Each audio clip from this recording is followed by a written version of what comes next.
Perkenalkan, saya Eni Felicia Juliani dengan NPM 3062112011. Saya adalah mahasiswi STKI PPGRI Banjarmasin Program Studi Pendidikan Bahasa Inggris. Di video kali ini, saya akan menjelaskan tentang video yang telah saya tonton melalui akun channel Net Media Tama, program Lentera Indonesia. Video ini berjudul Kisah Pejuang Pendidikan di Alor. Video ini dipublish pada tanggal 10 April 2016.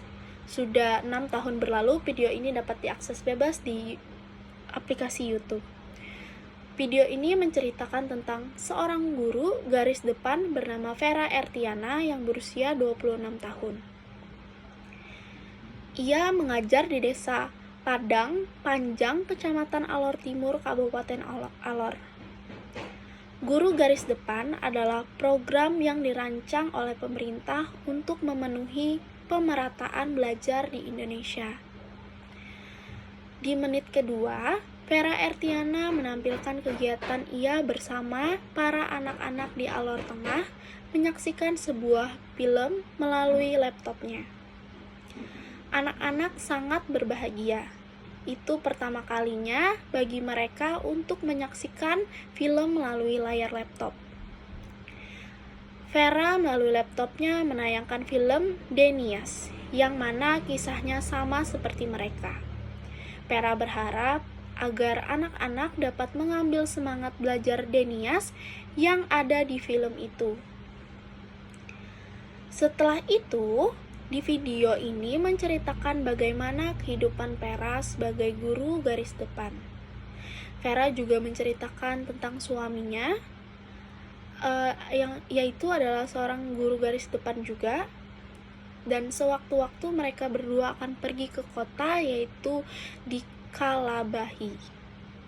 Mereka pergi ke kota untuk membeli bahan-bahan makanan dan keperluan mereka.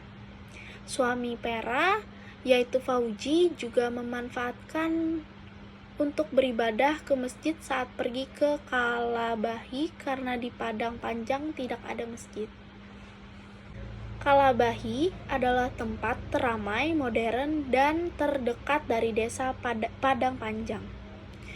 Jaraknya antara desa Padang Panjang dan Kalabahi adalah 60 km.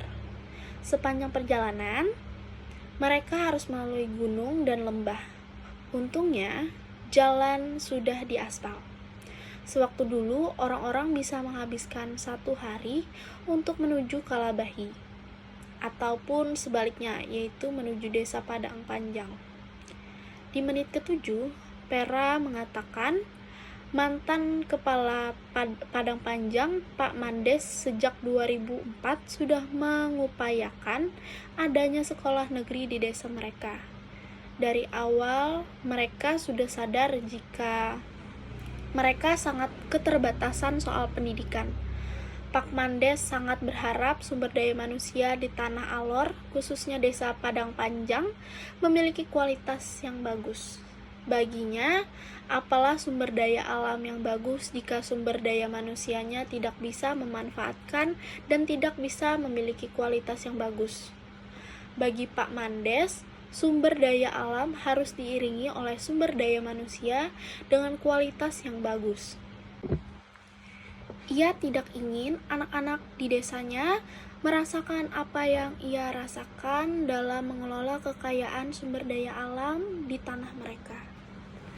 Vera Ertiana mengatakan bahwa anak-anak di Alor tidak mengenal apa itu negara Indonesia. Mereka tidak tahu mereka di mana dan presiden negara siapa. Mereka hanya tahu Alor itu saja.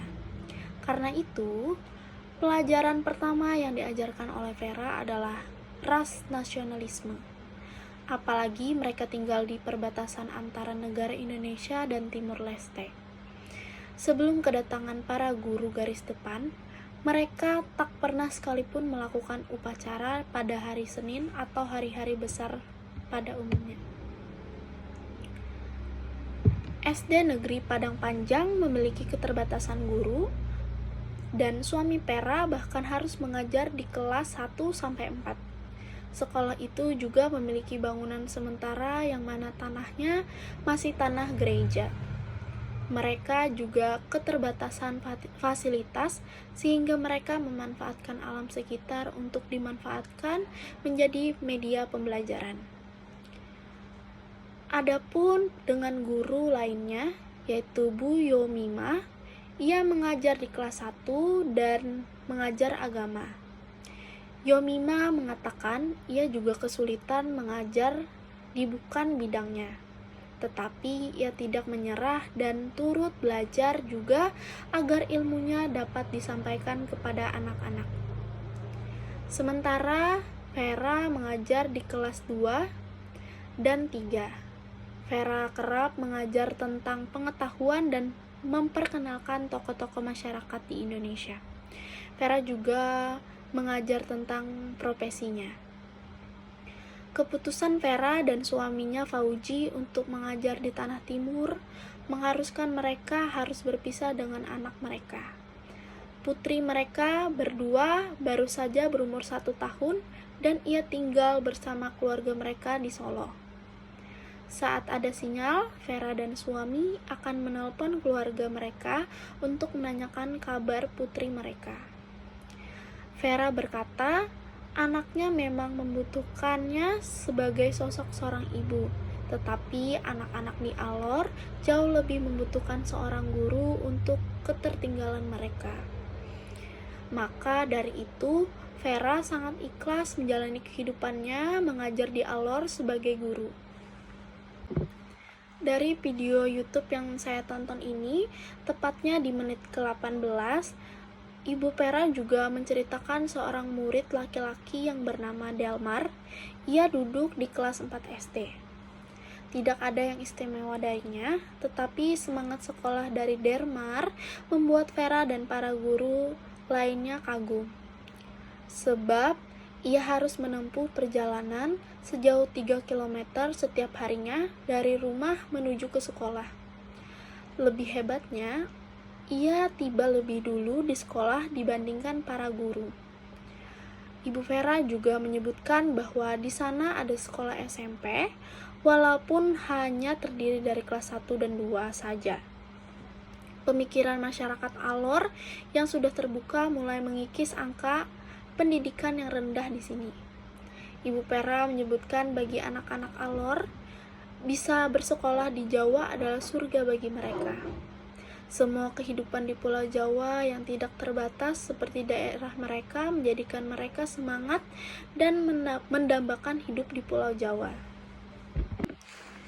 Dari video akun channel Net Media Tama melalui program Lentera Indonesia ini dengan judul Kisah Perjuangan Pendidikan di Alor, kita dapat mengambil makna tentang pendidikan yang sebenarnya dan sesungguhnya, di mana adanya semangat para guru yang ingin menjadikan warga Indonesia sebagai sumber daya yang berdedikasi tinggi di masa depan nanti, dan para murid yang ingin menjadi seseorang yang berguna di masa depan untuk negara Indonesia. Didukung dengan adanya program pemerintah yaitu Guru Garis Depan. Dengan adanya program ini diharapkan oleh pemerintah negara Indonesia menjadi negara yang terpelajar dan memiliki sumber daya manusia yang baik di kemudian hari. Dan juga program ini sangatlah diupayakan oleh pemerintah dalam pemerataan pembelajaran di negara Indonesia. Dan kita orang-orang yang ada di kota-kota maju haruslah memiliki semangat yang tinggi dalam pendidikan. Dengan adanya fasilitas yang diberikan oleh pemerintah, seharusnya kita memanfaatkannya dengan baik. Jangan kalah dengan anak-anak yang ada di pinggir Indonesia yang memiliki semangat juang dalam pendidikan yang tinggi. Kita haruslah menjadi warga Indonesia yang terdidik dan dapat menjadi sumber daya manusia ke depannya dengan lebih baik.